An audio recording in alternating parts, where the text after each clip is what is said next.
What if I told you that you've been manipulating people your entire life, and you had no idea? Not politicians, not con artists, not your shady coworker who always takes credit for your work. You.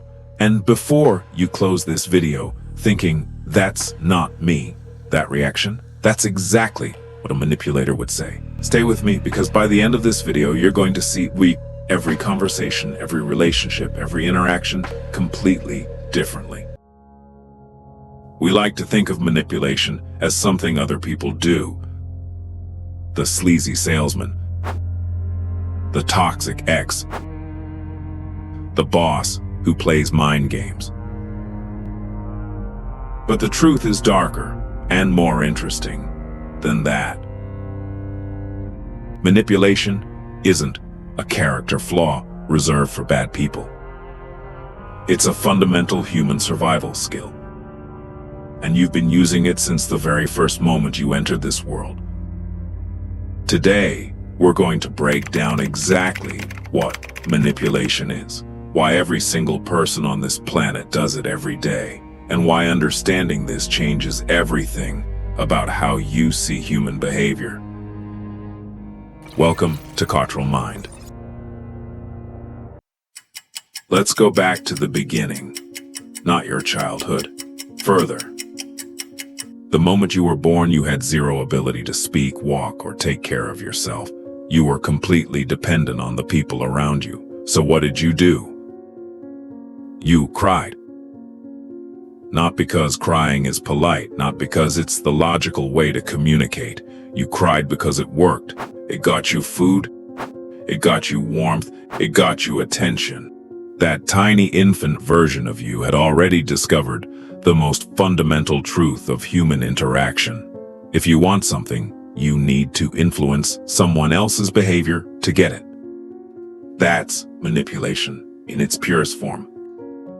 And it didn't stop there. As a toddler, you figured out that throwing a tantrum at the checkout line had a surprisingly high success rate for getting toys. You learned that being on your best behavior right before Christmas dramatically increased your chances of a better gift haul.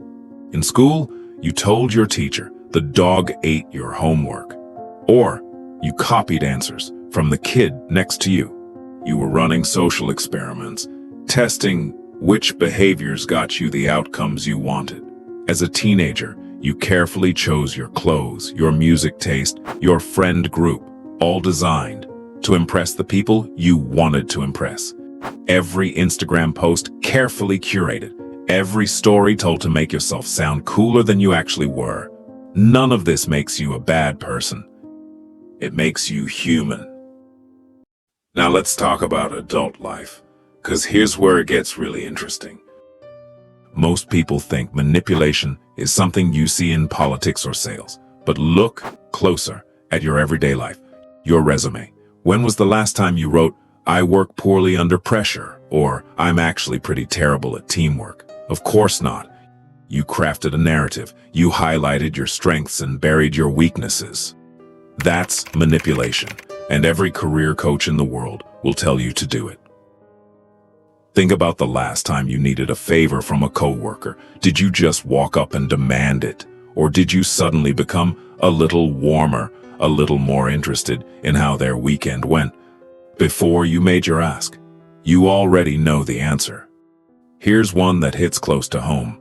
Parents, and I say this with full respect, are some of the most skilled manipulators alive. "Grandma really misses you" is not a statement of fact. It's a beautifully engineered guilt trip designed to get the kids out of the house for a few hours.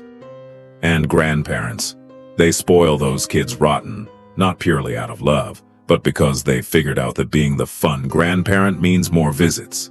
And in the workplace, the manager who says "you're the only person I trust with this" isn't just paying a compliment. They're making it psychologically impossible for you to say no. They've just made refusing feel like a personal failure on your part. These aren't evil tactics, they're just Tuesday. Let's get precise here, because most people confuse manipulation with two other things. Persuasion is open. You make an argument, you show your reasoning, the other person can evaluate it and decide. Everything is visible. Persistence is just repeated asking.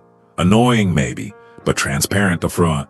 Manipulation is different. It operates in the shadows. It works precisely because the other person doesn't realize what's happening. You're not giving them information to make a decision. You're engineering their decision without their knowledge. Now, here's where it gets philosophically interesting.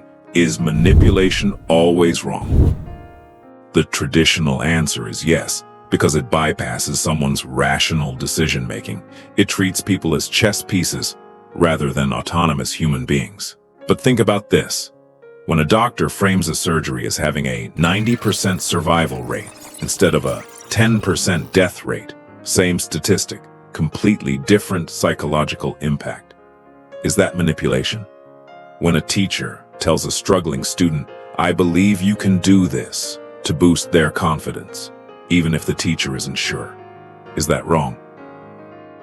Manipulation becomes genuinely harmful when it serves only your interests at the expense of someone else. When you exploit someone's weakness to take something from them, that's where the line is. But manipulation that creates outcomes where both people benefit, that's just skilled human communication. Here's something that will change how you think about conflict forever.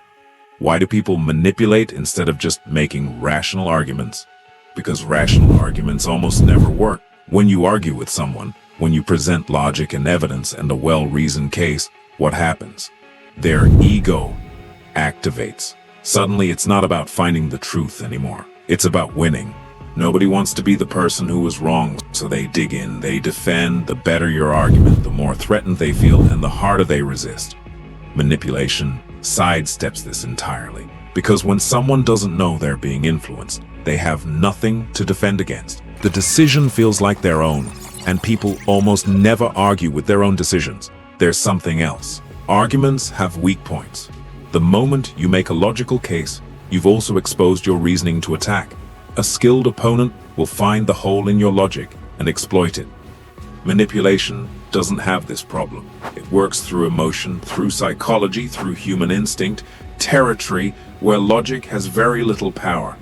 And the truly skilled manipulators, they don't even have a fixed playbook. They study people.